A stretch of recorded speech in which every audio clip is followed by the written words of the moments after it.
यही है वो कुआं जहां कभी बेगुनाहों का खून बहा था। यही है वो जमीन जो आज भी उन मासूमों की चीखों की गवाही देती है। 13 अप्रैल 1919 की वो काली शाम, जब जनरल डायर ने बिना चेतावनी हजारों निहत्थे लोगों पर गोलियां चलवा दी। लोग भाग नहीं सके, बच नहीं सके, कुछ गोलियों से मारे गए और कुछ तड़प तड़प कर इसी मिट्टी में दम तोड़ गए। कहा जाता है उसी शाम एक छोटा सा बच्चा घायलों की मदद कर रहा था। उसकी आंखों में आंसू थे, दिल में आग थी और वहीं उसने कसम खाई कि इस नरसंहार के गुनहगार को वो एक दिन अपने ही हाथों से सजा देगा। जी हाँ दोस्तों, ये है जलियांवाला बाग और ये है उसकी खून से लिखी हुई सच्ची और रोंगटे खड़े कर देने वाली कहानी। पूरा वीडियो जरूर देखिए, क्योंकि यकीन मानिए अगर आपने इस कहानी को पूरा सुन लिया तो आपकी आंखें भी नम हुए बिना नहीं रहेंगी। इतिहास के पन्नों में कुछ तारीखें केवल स्याही से नहीं बल्कि रक्त से लिखी जाती हैं। आज हम जिस कहानी के पन्ने पलटने जा रहे हैं उसका अंत तो लंदन के एक आलीशान कैक्सटन हॉल में हुआ, लेकिन इसकी शुरुआत 7 समंदर पार भारत के एक पवित्र शहर में हुई थी।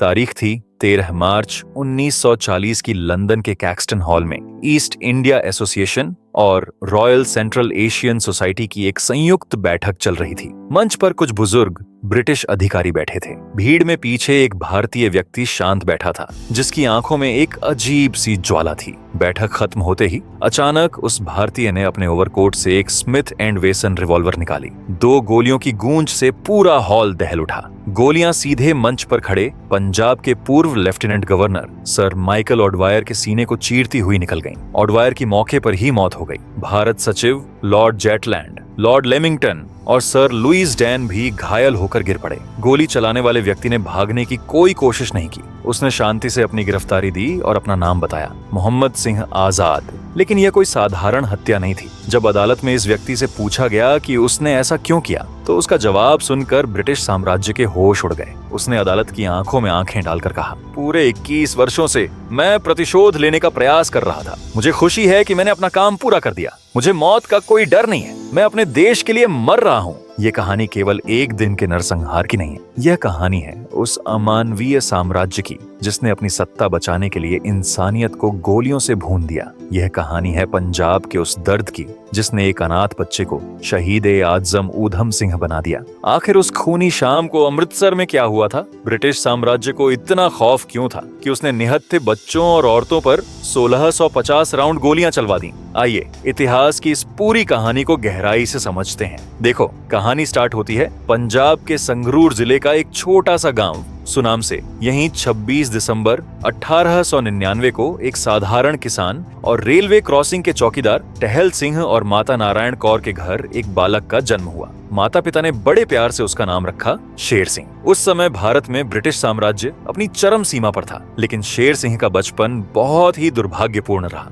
जब वह मात्र 7 वर्ष का था, तभी उसके माता पिता का साया उसके सिर से उठ गया। कुछ ही समय बाद उसके बड़े भाई का भी निधन हो गया। नियति ने इस बालक को अमृतसर के सेंट्रल खालसा अनाथालय के दरवाजे पर ला खड़ा किया। यहीं पर सिख रीति रिवाजों के अनुसार उसका नाम बदलकर ऊधम सिंह रखा गया। जैसे जैसे ऊधम सिंह की उम्र बढ़ रही थी, वैसे वैसे पंजाब और पूरी दुनिया की स्थिति एक विनाशकारी मोड़ ले रही थी। यह वह समय था जब अनाथालय की चारदीवारी के बाहर पंजाब की सड़कों पर एक बहुत बड़ा तूफान आकार ले रहा था। फिर साल आया 1914 का, जब प्रथम विश्व युद्ध शुरू हो चुका था। ब्रिटेन को अपनी साम्राज्यवादी जंग लड़ने के लिए तोप के चारे की जरूरत थी और उनकी नजर भारत के सबसे बड़े भर्ती मैदान पंजाब पर थी। ब्रिटिश शासन की पंजाब स्कूल ऑफ एडमिनिस्ट्रेशन नीति के तहत पंजाबी किसानों को मार्शल रेसेस बताकर सेना में भारी संख्या में भर्ती किया गया। उस समय पंजाब के लेफ्टिनेंट गवर्नर माइकल ऑडवायर थे, जो 1912 से इस पद पर काबिज थे।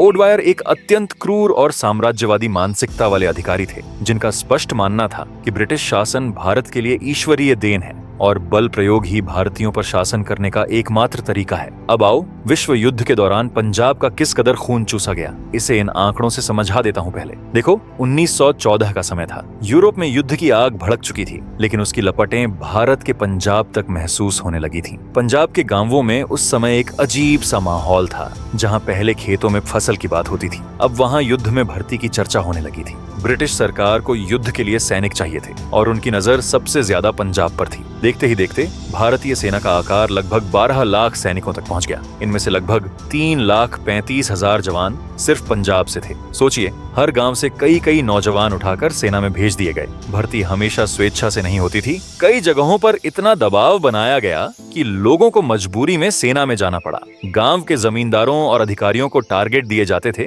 कि इतने जवान भर्ती करवाने ही हैं। लेकिन सिर्फ जवान ही नहीं गए, पंजाब की आर्थिक हालत भी निचोड़ ली गई। 1914 से 1923 के बीच ब्रिटिश सरकार का युद्ध खर्च इतना बढ़ा कि भारत पर लगभग 3 मिलियन रुपए का अतिरिक्त कर्ज लाद दिया गया। इस बोझ को पूरा करने के लिए आम जनता पर टैक्स बढ़ा दिए गए, जरूरी चीजों पर टैक्स बढ़ा दिए गए, जैसे कि सीमा शुल्क जो पहले 8.9% था, उसे बढ़ाकर 14.8% कर दिया गया। यानी जो चीजें पहले ही महंगी थीं, अब और महंगी हो गईं। आयकर भी तेजी से बढ़ाया गया। 1911 में जो आयकर कुल राजस्व का सिर्फ 2% था, वह 1918 तक बढ़कर 11.75% हो गया।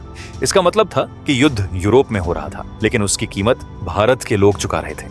इस तरह देखा जाए तो प्रथम विश्व युद्ध सिर्फ यूरोप की लड़ाई नहीं थी, बल्कि पंजाब जैसे क्षेत्रों के लिए यह खून, पसीने और पैसे की भारी कीमत बन गया था। खेतों से अनाज कम और सैनिक ज्यादा निकलने लगे थे और आम जनता की जेब से युद्ध का खर्च वसूला जा रहा था। एक तरफ पंजाब के युवा फ्रांस के फ्लैंडर्स और मेसोपोटामिया के रेगिस्तानों में ब्रिटिश झंडे के लिए अपनी जान दे रहे थे, और दूसरी तरफ पंजाब के किसानों पर भारी करों का बोझ लादा जा रहा था। लगातार पड़े सूखे और महंगाई ने आम जनता की कमर तोड़ दी थी। इसके ऊपर 1918 से 1920 के बीच इन्फ्लुएंजा महामारी ने भारत में लाखों लोगों की जान ले ली। पंजाब भुखमरी, बीमारी और ब्रिटिश दमन की चक्की में पिस रहा था। जब पंजाब में असंतोष पनप रहा था, तब 7 समंदर पार एक और क्रांति जन्म ले रही थी। 20वीं सदी की शुरुआत में कई पंजाबी किसान और छात्र बेहतर जीवन की तलाश में कनाडा और अमेरिका, विशेषकर वेस्ट कोस्ट गए थे, लेकिन वहां उन्हें रेसिज्म, व्हाइट सुप्रीमेसी और अमानवीय भेदभाव का सामना करना पड़ा। उन्हें एहसास हुआ कि विदेशों में उनके अपमान का असली कारण ये है कि उनका अपना देश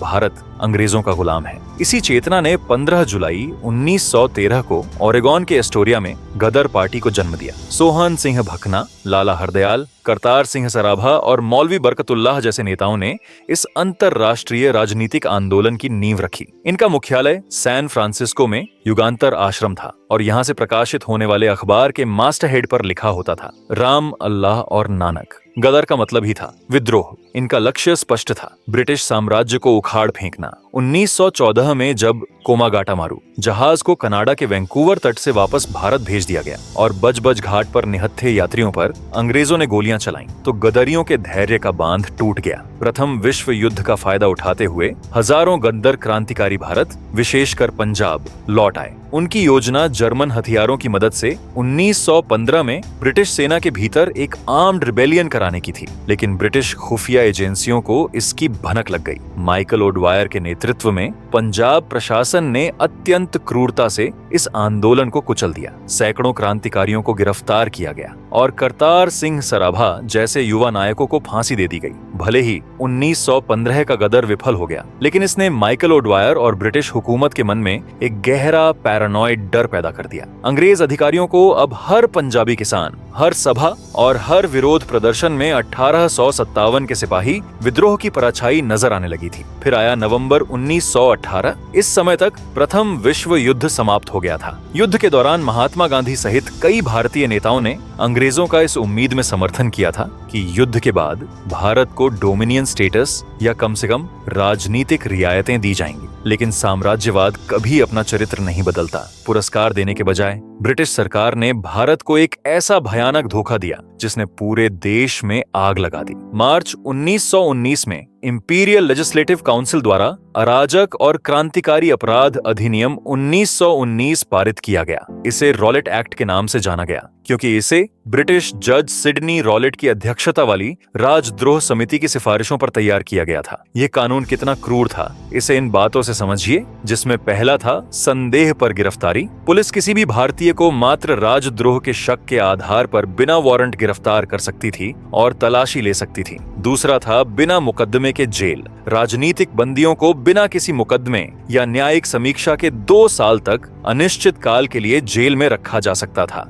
तीसरा था गुप्त अदालतें। आरोपियों पर बिना झूरी के विशेष ट्रिब्यूनल द्वारा बंद कमरों में मुकदमा चलाया जाता था। जहां चौथा था न दलील, न वकील, न अपील। आरोपी को न तो वकील रखने की अनुमति थी, न कानूनी प्रतिनिधित्व का अधिकार था और न ही अदालत के फैसले के खिलाफ अपील करने का अधिकार था। और last but note the least, press पर पाबंदी। प्रेस की स्वतंत्रता को पूरी तरह से कुचल दिया गया और किसी भी राजद्रोही सामग्री को छापने या रखने पर 2 साल की कड़ी कैद का प्रावधान था। पूरे भारत में इस कानून को काला कानून कहा गया। इंपीरियल लेजिस्लेटिव काउंसिल के सभी भारतीय सदस्यों जैसे मदन मोहन मालवीय और मोहम्मद अली जिन्ना ने इसके विरोध में इस्तीफा दे दिया। यह शांति के समय में युद्धकालीन आपातकालीन शक्तियों को थोपने का एक अमानवीय प्रयास था। दक्षिण अफ्रीका से लौटे महात्मा गांधी, जो अब तक ब्रिटिश न्याय प्रणाली में विश्वास रखते थे, इस कानून से गहरे सदमे में थे। उन्होंने कहा, यदि यह प्रस्तावित उपाय कानून बन जाता है तो हमें सत्याग्रह की पेशकश करनी चाहिए।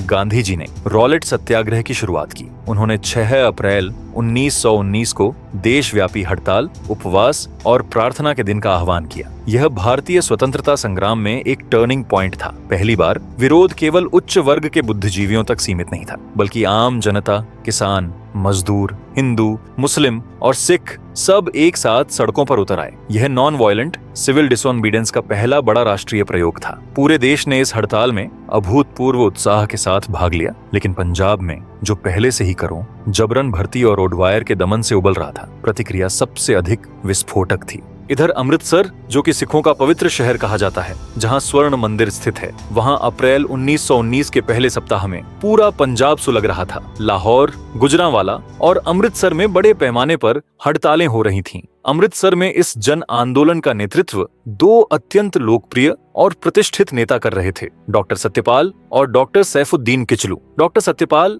एक जाने माने चिकित्सक और राजनीतिक नेता थे, जिन्होंने प्रथम विश्व युद्ध के दौरान ब्रिटिश भारतीय सेना में कैप्टन के रूप में सेवा की थी। डॉक्टर किचलू एक उच्च शिक्षित मुस्लिम वकील थे, जो कैम्ब्रिज और जर्मनी से पढ़ाई करके लौटे थे। इन दोनों नेताओं ने अमृतसर में रॉलेट एक्ट के खिलाफ शांतिपूर्ण विरोध प्रदर्शनों का आयोजन किया। उनकी सबसे बड़ी उपलब्धि थी हिंदू मुस्लिम एकता। 9 अप्रैल 1919 का दिन रामनवमी का पवित्र त्योहार था। अमृतसर की सड़कों पर एक विशाल जुलूस निकाला गया। इस जुलूस में हिंदू, मुस्लिम और सिख कंधे से कंधा मिलाकर चल रहे थे। वे एक ही बर्तन से पानी पी रहे थे, जो उस समय के रूढ़िवादी समाज में एक क्रांतिकारी कदम था। वे महात्मा गांधी की जय और हिंदू मुस्लिम की जय के नारे लगा रहे थे। यह एकता ब्रिटिश हुकूमत के लिए किसी बुरे सपने से कम नहीं थी। डिप्टी कमिश्नर माइल्स इरविंग और lieutenant governor Michael O Dwyer के पसीने छूट गए। उन्हें इस अभूतपूर्व भाईचारे में 1857 के प्रथम स्वतंत्रता संग्राम की झलक दिखाई दी, जब हिंदुओं और मुसलमानों ने मिलकर ब्रिटिश साम्राज्य की जड़ें हिला दी थीं। प्रशासन किसी भी कीमत पर इस आंदोलन को कुचलना चाहता था। फिर 10 अप्रैल 1919 की सुबह माइल्स इरविंग ने डॉक्टर सत्यपाल और डॉक्टर किचलू को धोखे से अपने आवास पर बुलाया। वहां पहुंचते ही उन्हें गिरफ्तार कर लिया गया और एक गुप्त स्थान हिमालय की तलहटी में स्थित धर्मशाला पर निर्वासित कर दिया गया। उसी समय महात्मा गांधी को पंजाब में प्रवेश करने से रोक दिया गया और उन्हें गिरफ्तार कर वापस बंबई भेज दिया गया। जैसे ही अमृतसर की जनता को अपने प्रिय नेताओं की गिरफ्तारी की खबर मिली, शहर में उबाल आ गया। हजारों की संख्या में लोग डिप्टी कमिश्नर के आवास की ओर चल पड़े ताकि वे अपने नेताओं की रिहाई की मांग कर सकें। वे पूरी तरह शांतिपूर्ण थे, लेकिन सिविल लाइंस, जहां अंग्रेज रहते थे, उनकी ओर जाने वाले रेलवे ओवर ब्रिज पर ब्रिटिश सेना के पिकेट ने उन्हें रोक लिया। जब भीड़ ने पीछे हटने से इनकार कर दिया तो सेना ने बिना किसी उकसावे के उन पर अंधाधुंध गोलियां चला दी। करीब 20 से 30 निर्दोष भारतीय वहीं सड़क पर मारे गए। जिन लोगों ने अपने साथियों को आंखों के सामने खून से लथपथ गिरते देखा, उनका धैर्य टूट गया। शांतिपूर्ण प्रदर्शनकारियों की भीड़ अब एक उग्र और हिंसक भीड़ में बदल चुकी थी। उन्होंने शहर में ब्रिटिश सत्ता के हर प्रतीक पर हमला कर दिया। भीड़ ने रेलवे लाइनों को उखाड़ दिया, टेलीग्राफ के तार काट दिए और सरकारी इमारतों जैसे कि टाउन हॉल, पोस्ट ऑफिस को आग के हवाले कर दिया। सबसे भयानक घटना 3 ब्रिटिश बैंकों, नेशनल बैंक, चार्टर्ड बैंक और एलायंस बैंक में हुई, जहां भीड़ ने 5 ब्रिटिश प्रबंधकों और कर्मचारियों को पीट पीट कर मार डाला। अगले दिन 11 अप्रैल को एक ब्रिटिश मिशनरी शिक्षिका मिस मार्सेला शेरवुड, जो पिछले 15 वर्षों से अमृतसर में रह रही थीं, अपनी साइकिल पर स्कूल बंद कराने जा रही थीं। कूचा कौरियांवाला नामक एक अत्यंत संकरी गली में उग्र भीड़ ने उन्हें घेर लिया। भीड़ ने उन्हें साइकिल से गिरा दिया और लाठियों से बेरहमी से पीटा, जिससे वह अधमरी हो गईं। लेकिन यहाँ ध्यान देने वाली बात यह है कि उस उग्र भीड़ के जाने के बाद उसी गली के कुछ स्थानीय भारतीयों, जिनमें उनके एक छात्र का पिता भी शामिल था, ने अपनी जान पर खेलकर मार्सेला शेरवुड को बचाया, उन्हें घर में छिपाया और सुरक्षित गोविंदगढ़ किले तक पहुंचाया। हालांकि ब्रिटिश प्रशासन के लिए यह घटना किसी भी अन्य हत्या से ज्यादा बड़ी बन गई। एक श्वेत ब्रिटिश महिला पर भारतीयों का हमला उनके नस्लीय अहंकार पर सीधा प्रहार था। इस घटना ने ब्रिटिश जनरलों को प्रतिशोध के लिए अंधा कर दिया। अमृतसर में स्थिति नियंत्रण से बाहर होती देख पंजाब प्रशासन ने सेना को कमान सौंपने का फैसला किया। 11 अप्रैल की रात को जालंधर से 45वीं इन्फेंट्री ब्रिगेड के commanding officer brigadier general Reginald Dyer को अमृतसर भेजा गया। जनरल डायर कोई साधारण सैनिक नहीं था। वह ईस्टर्न पर्शिया यानी ईरान में बलूच और अफगान कबीलों को कुचलने के लिए अपने क्रूर दंडात्मक अभियानों के लिए कुख्यात था, जहां वह विद्रोही गांवों को जला देता था और मवेशियों को जब्त कर लेता था। डायर के अमृतसर पहुंचते ही शहर में अघोषित मार्शल लॉ लगा दिया गया। प्रशासन पूरी तरह सेना के हाथ में था। डायर का मानना था कि यह कोई साधारण दंगा नहीं, बल्कि 1857 की तर्ज पर एक संगठित विद्रोह है, जिसे तुरंत और क्रूरता से कुचलना आवश्यक है। फिर 13 अप्रैल 1919 रविवार का दिन डायर ने पूरे शहर में एक उद्घोषणा जारी की, जिसमें बिना पास के शहर छोड़ने पर रोक लगा दी गई और घोषणा की गई कि 4 से अधिक लोगों का कोई भी जमावड़ा यदि आवश्यक हुआ तो हथियारों के बल पर तितर बितर कर दिया जाएगा। डायर ने सुबह शहर के कुछ हिस्सों में मार्च किया और ढोल पीटकर यह घोषणा पढ़वाई। लेकिन हंटर कमीशन की रिपोर्ट ने बाद में यह साबित किया कि यह घोषणा शहर के बहुत छोटे हिस्से में की गई थी। अधिकांश निवासियों और विशेष रूप से गांवों से आए हजारों किसानों और तीर्थयात्रियों को इस सैन्य आदेश की कोई भनक तक नहीं थी।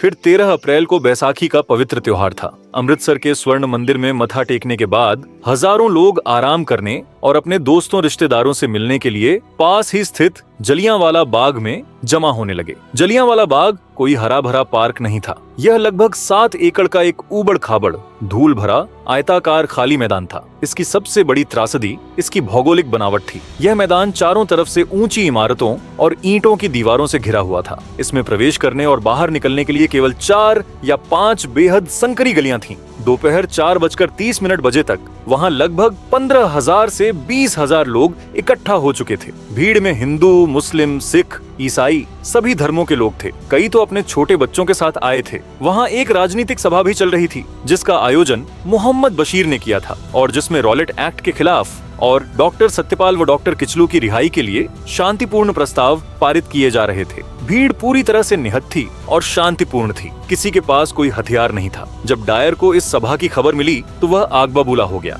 उसने इसे अपने आदेश की सीधी अवहेलना माना। बिना एक पल सोचे डायर ने अपने 50 सैनिकों की एक विशेष टुकड़ी ली, जिसमें 9वीं गुरखा राइफल्स और 54वीं सिख ऑफ ब्लूच रेजिमेंट के सैनिक शामिल थे और बाग की ओर निकल पड़ा। उसके साथ मशीन गनों से लैस 2 बख्तरबंद कारें भी थीं। लेकिन गली इतनी संकरी थी कि कारें बाग के अंदर नहीं जा सकीं। उन्हें बाहर ही छोड़ना पड़ा। शाम के करीब 5:30 बज रहे थे। डायर अपने सैनिकों के साथ उस संकरे मुख्य प्रवेश द्वार से अंदर दाखिल हुआ। अंदर जाते ही उसने सबसे पहला काम यह किया कि उसने उस एकमात्र बड़े एग्जिट को अपने सैनिकों से ब्लॉक करवा दिया। अब भीड़ के लिए बाहर निकलने का कोई रास्ता नहीं बचा था। अब जनरल डायर एक ऊंचे टीले पर खड़ा हो गया। उसने भीड़ को देखा। बच्चे हंस खेल रहे थे, लोग भाषण सुन रहे थे। कोई चेतावनी नहीं दी गई। हवा में कोई फायरिंग नहीं की गई। डायर ने अपने सैनिकों को पोजीशन लेने का इशारा किया और फिर एक भयानक, खामोश और ठंडी आवाज में आदेश दिया, फायर। सैनिकों की 303 ली एनफील्ड राइफलों से गोलियों की ऐसी अंधाधुंध बारिश शुरू हुई जिसने चंद पलों में ही उस धूल भरे मैदान को खून के दलदल में बदल दिया। पहली ही वॉली में सैकड़ों लोग जमीन पर गिर पड़े। भीड़ में भीषण भगदड़ मच गई। लोग चीखते हुए दीवारों की तरफ भागे। लेकिन जनरल डायर की क्रूरता का कोई अंत नहीं था। जब उसने देखा कि लोग अपनी जान बचाने के लिए संकरी गलियों और कोनों की तरफ भाग रहे हैं, तो उसने अपने सैनिकों को आदेश दिया कि अपनी बंदूकें उस दिशा में मोड़ो जहां भीड़ सबसे घनी है और जहां से वे भागने की कोशिश कर रहे हैं। लगातार 10 से 15 मिनट तक मौत का यह तांडव चलता रहा। एक के ऊपर एक लाशें गिर रही थीं। गोलियां एक शरीर को चीरकर दूसरे और फिर तीसरे शरीर को भेद रही थीं। लोग दीवारों पर चढ़ने की कोशिश कर रहे थे, लेकिन उन्हें पीठ पर गोलियां मारी गईं। जो लोग जमीन पर लेट गए थे, उन पर नीचे निशाना साधकर गोलियां चलाई गईं। उस मैदान के बीचों बीच एक सूखा कुआं था। गोलियों की बौछार से बचने के लिए और कोई रास्ता न देख घबराई हुई औरतों, पुरुषों और बच्चों ने उस कुएं में छलांग लगा दी। कुछ ही मिनटों में वह कुआं इंसानी शरीरों से ऊपर तक भर गया। जो गोलियां से बच गए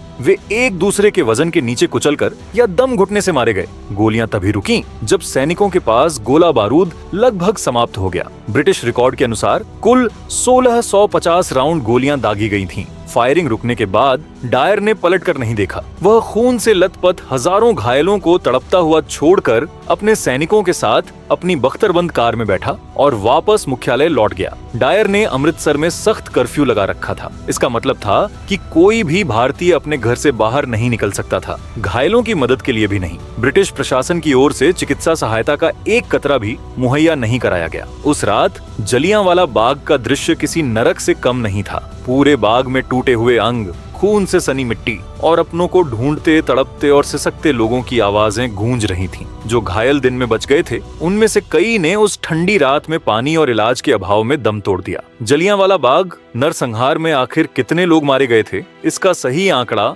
आज तक विवाद का विषय बना हुआ है। अलग अलग स्रोत अलग अलग संख्या बताते हैं। ब्रिटिश सरकार द्वारा बनाई गई हंटर कमीशन की रिपोर्ट के अनुसार इस घटना में 379 लोगों की मृत्यु हुई और लगभग 1200 लोग घायल हुए थे। वहीं भारतीय राष्ट्रीय कांग्रेस और मदन मोहन मालवीय की समिति के अनुसार मृतकों की संख्या 1000 से 1500 से अधिक बताई गई, जबकि 1500 से 2000 लोगों के घायल होने का अनुमान लगाया गया। इस घटना का एक और दर्दनाक पहलू शहीदी कुआं था। बताया जाता है कि इस कुएं से ही 120 शव निकाले गए थे। भारत के तत्कालीन सिविल सर्जन ने भी अपनी गवाही में कहा था कि मृतकों की संख्या लगभग 1526 के आसपास थी। अब सवाल यह भी उठता है कि क्या जनरल डायर को अपने की पर कोई पछतावा था? इसका जवाब है बिल्कुल नहीं। जब वह वापस लौटा तो पंजाब के लेफ्टिनेंट गवर्नर माइकल ओ ड्वायर ने उसे एक टेलीग्राम भेजा। Your action correct, lieutenant governor approves. इसका मतलब है कि आपकी कार्रवाई सही है। लेफ्टिनेंट गवर्नर इसे मंजूरी देते हैं।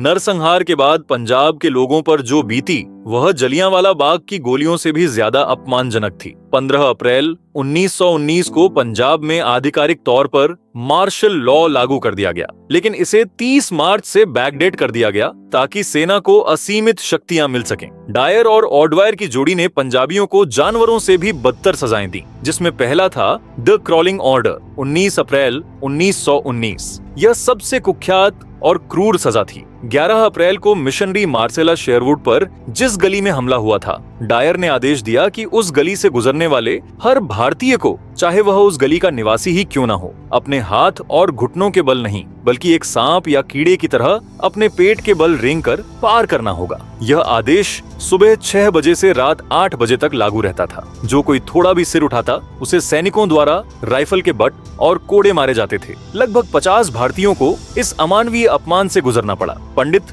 जवाहरलाल नेहरू ने इस क्रूरता को रेंगने वाली गली की यातना कहा था। दूसरा था सार्वजनिक कोड़े। शहर के चौराहों पर टिकटी बांध दी गई थी। जिन लोगों ने मार्सेला शेरवुड को बचाया था उन्हें भी पीटा गया। किसी भी ब्रिटिश अधिकारी को सलाम न करने पर सरेआम कोड़े मारे जाते थे। तीसरा था बुनियादी सुविधाओं की बंदी। संदिग्ध राजनीतिक झुकाव वाले भारतीयों के घरों की बिजली और पानी की आपूर्ति काट दी गई। डाक व्यवस्था को सेंसर कर दिया गया। मस्जिदों और मंदिरों को इबादत के लिए बंद कर दिया गया। और चौथा था हवाई बमबारी। 15 अप्रैल को जब गुजरांवाला में इस नरसंहार के खिलाफ विरोध प्रदर्शन हुए तो ब्रिटिश प्रशासन ने निहत्थे नागरिकों पर रॉयल एयर फोर्स के हवाई जहाजों से बमबारी और मशीनगनों से फायरिंग करवाई, जिसमें दर्जनों लोग मारे गए। यह सिर्फ शरीरों को मारने की कोशिश नहीं थी, यह एक पूरे राष्ट्र की आत्मा को कुचलने, उन्हें नपुंसक महसूस कराने का एक क्रूर ब्रिटिश प्रयोग था। जलियांवाला बाग की भयानक खबरें जब सेंसरशिप का सीना चीरकर दुनिया के सामने आईं, तो अंतर्राष्ट्रीय स्तर पर हड़कंप मच गया। दबाव में आकर ब्रिटिश सरकार ने 14 अक्टूबर 1919 को डिसऑनर्डर इंक्वायरी कमेटी का गठन किया, जिसे इसके अध्यक्ष लॉर्ड विलियम हंटर के नाम पर हंटर कमीशन कहा गया। नवंबर 1919 में जब डायर कमीशन के सामने गवाही देने आया तो उसके जवाब सुनकर पूरी दुनिया सन्न रह गई। इसमें कमीशन, क्या आपने बिना चेतावनी दिए गोली चलाई? डायर, हाँ, मैं उन्हें बिना गोली चलाए भी तितर बितर कर सकता था, लेकिन वे फिर वापस आते और मुझ पर हंसते और मैं खुद को एक मूर्ख साबित करता। कमीशन, आपने घायलों को चिकित्सा सहायता क्यों नहीं दी? डायर, अस्पताल खुले थे, कोई भी चिकित्सा अधिकारी मजबूत एस्कॉर्ट के बिना शहर में जीवित नहीं रह सकता था, यह मेरा काम नहीं था। डायर ने निर्लज्जता से स्वीकार किया, यह केवल भीड़ को तितर बितर करने का सवाल नहीं था, बल्कि सैन्य दृष्टिकोण से न केवल वहां मौजूद लोगों पर बल्कि पूरे पंजाब पर एक पर्याप्त नैतिक प्रभाव और आतंक पैदा करने का सवाल था। हंटर कमीशन ने अपनी रिपोर्ट में डायर की निंदा तो की, ये कहते हुए कि उसने अपनी शक्ति का दुरुपयोग किया है और नैतिक प्रभाव पैदा करने का उसका विचार कर्तव्य की गलत धारणा थी। लेकिन कमीशन ने डायर पर कोई आपराधिक या दंडात्मक कार्रवाई नहीं की, उसे केवल उसके पद से हटा दिया गया और उसे रिटायरमेंट दे दी गई। फिर 8 जुलाई 1920 को इस मुद्दे पर हाउस ऑफ कॉमन्स में तीखी बहस हुई। तत्कालीन युद्ध मंत्री विंस्टन चर्चिल, जो भारत के स्वतंत्रता संग्राम के सख्त खिलाफ थे, उन्हें भी यह क्रूरता पच नहीं पाई। चर्चिल ने अपने ऐतिहासिक भाषण में कहा, भीड़ निहत्थी थी, गोलियां वहां दागी गईं जहां भीड़ सबसे ज्यादा थी। यह ब्रिटिश साम्राज्य के पूरे इतिहास में एक राक्षसी घटना है। पूर्व प्रधानमंत्री H.H. एस्क्विथ ने इसे हमारे पूरे इतिहास के सबसे बुरे अत्याचारों में से एक बताया। लेकिन दूसरी तरफ ब्रिटिश समाज का एक बड़ा हिस्सा डायर को नायक मान रहा था। 19 जुलाई 1920 को हाउस ऑफ लॉर्ड्स में विस्काउंट फिनले ने डायर के समर्थन में एक प्रस्ताव पेश किया। इस उच्च सदन ने डायर के कृत्यों को यह कहते हुए सही ठहराया कि उसने पंजाब में एक बड़े विद्रोह को कुचलकर ब्रिटिश राज को बचाया है। इतना ही नहीं, ब्रिटिश रूढ़िवादी अखबार द मॉर्निंग पोस्ट ने डायर के सम्मान में पंजाब का रक्षक नाम से एक फंड शुरू किया। ब्रिटेन की जनता ने उस नरसंहार करने वाले हत्यारे के लिए 26,000 पाउंड की एक भारी भरकम राशि इकट्ठा की, जो आज के समय में करोड़ों रुपए के बराबर है। यह भारत के गाल पर ब्रिटिश साम्राज्य का सबसे जोरदार और बेशर्म तमाचा था। इस दोहरे मापदंड ने भारतीयों के हृदय को छलनी कर दिया। रविंद्रनाथ टैगोर ने भारी मन से अपनी नाइटहुड की उपाधि ब्रिटिश सरकार के मुंह पर दे मारी। उन्होंने वाइसरॉय को लिखा, वह समय आ गया है जब सम्मान के बैज हमारे अपमान के बेतुके संदर्भ में हमारी शर्मिंदगी को स्पष्ट करते हैं। महात्मा गांधी का ब्रिटिश न्याय से पूरा विश्वास उठ गया। उन्होंने अपना कैसर-ए-हिंद मेडल लौटा दिया। गांधी जी ने कहा, भारत के असंभव लोग उठेंगे और अपनी मातृभूमि को मुक्त करेंगे। और यहीं से जन्म हुआ 1920 के महान असहयोग आंदोलन का, जिसने भारत की आजादी की नींव पक्की कर दी। लेकिन एक इंसान ऐसा था जिसके लिए असहयोग या शांतिपूर्ण विरोध काफी नहीं था। उसके दिल में एक आग सुलग रही थी जिसे केवल खून से ही बुझाया जा सकता था। वापस लौटते हैं हमारी कहानी के उस अनाथ लड़के ऊधम सिंह की तरफ। जनश्रुतियों और कई ऐतिहासिक संस्मरणों के अनुसार 13 अप्रैल 1919 की उस खूनी शाम को ऊधम सिंह जलियांवाला बाग में मौजूद थे। वे अनाथालय की तरफ से वहां मौजूद लोगों को पानी पिलाने की सेवा कर रहे थे। उन्होंने अपनी आंखों के सामने अपने लोगों को तड़प तड़प कर मरते देखा। उन्होंने उस खून से सनी मिट्टी को अपने माथे से लगाया और एक प्रतिज्ञा ली, मैं इस नरसंहार के असली गुनहगार को उसके घर में घुसकर मारूंगा। जनरल डायर, जिसने गोलियां चलाई थीं, 1927 में लकवा मारने और ब्रेन हेमरेज के कारण बिस्तर पर तड़प तड़प कर मर गया। लेकिन ऊधम सिंह की नजर उस व्यक्ति पर थी जिसने इस पूरे नरसंहार की पटकथा रची थी, जिसने क्रॉलिंग ऑर्डर दिया था और जिसने डायर के कृत्य को सही ठहराया था। पंजाब का पूर्व lieutenant governor sir Michael O Dwyer.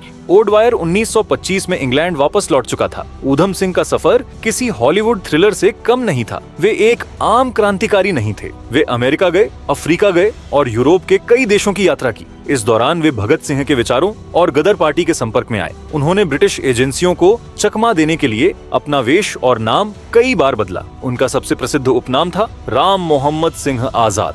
यह नाम सिर्फ एक पहचान नहीं थी, बल्कि यह भारत के तीनों प्रमुख धर्मों की एकता का प्रतीक था। वही एकता जिससे घबराकर अंग्रेजों ने जलियांवाला बाग में गोलियां चलाई थीं। आखिरकार 1934 में ऊधम सिंह लंदन पहुंचने में कामयाब हो गए। उन्होंने वहां एक बढ़ई, एक मोटर मैकेनिक और यहाँ तक कि हॉलीवुड फिल्मों जैसे एलिफेंट बॉय में एक एक्स्ट्रा के रूप में काम किया। लेकिन उनका असली मकसद कभी उनकी नजरों से ओझल नहीं हुआ। वे ओ ड्वायर की हर गतिविधि पर नजर रखने लगे। 21 साल का लंबा इंतजार, एक ऐसा धैर्य जिसकी मिसाल इतिहास में नहीं मिलती। तारीख थी 13 मार्च 1940 की। समय शाम के 4:30 बजे। संयोग देखिए, 13 अप्रैल 1919 को जलियांवाला बाग में भी गोलियां ठीक इसी समय चलनी शुरू हुई थीं। कैक्सटन हॉल में ईस्ट इंडिया एसोसिएशन की बैठक चल रही थी। ऊधम सिंह एक किताब ली हॉल में दाखिल हुए और आगे की पंक्तियों के पास जाकर खड़े हो गए। किताब के पन्नों को एक रिवॉल्वर के आकार में काटा गया था, जिसके अंदर हथियारों के सौदागर से खरीदी गई स्मिथ एंड वेसन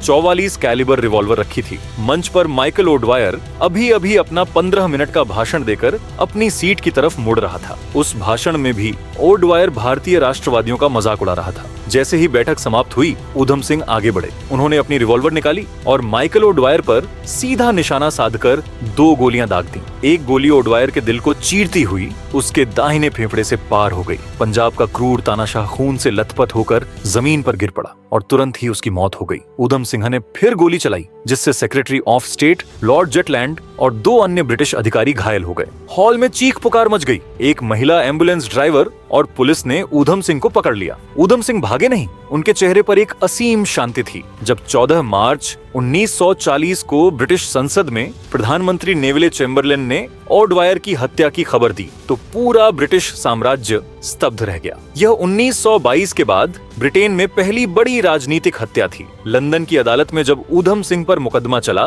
तो उन्होंने अत्यंत गर्व और निडरता के साथ कहा, मैंने यह किया क्योंकि मुझे उससे नफरत थी। वह इसी लायक था। उसने मेरे लोगों की भावना को कुचलना चाहा, इसलिए मैंने उसे कुचल दिया। मुझे मौत की सजा की कोई परवाह नहीं है। मेरे लिए मातृभूमि के लिए शहीद होने से बड़ा सम्मान क्या हो सकता है। फिर 5 जून 1940 को जूरी ने ऊधम सिंह को हत्या का दोषी करार दिया और 31 जुलाई 1940 को लंदन की पेंटनविले जेल की कालकोठरी में, उसी जेल में जहां 30 साल पहले मदन लाल ढींगरा को फांसी दी गई थी, ऊधम सिंह को अल्बर्ट पियरपॉइंट नामक जल्लाद ने फांसी पर लटका दिया। ऊधम सिंह का पार्थिव शरीर 1974 में भारत लाया गया और उनके अवशेषों को उसी जलियांवाला बाग की पवित्र मिट्टी में संरक्षित किया गया, जहां से यह पूरी कहानी शुरू हुई थी। हालिया अपडेट ये है कि जलियांवाला बाग हत्याकांड को 1 सदी से अधिक का समय बीत चुका है, लेकिन इसके घाव आज भी ताजा हैं। अप्रैल 1919 में इस नरसंहार के ठीक 100 वर्ष पूरे होने पर ब्रिटिश संसद में इस पर एक विस्तृत बहस हुई।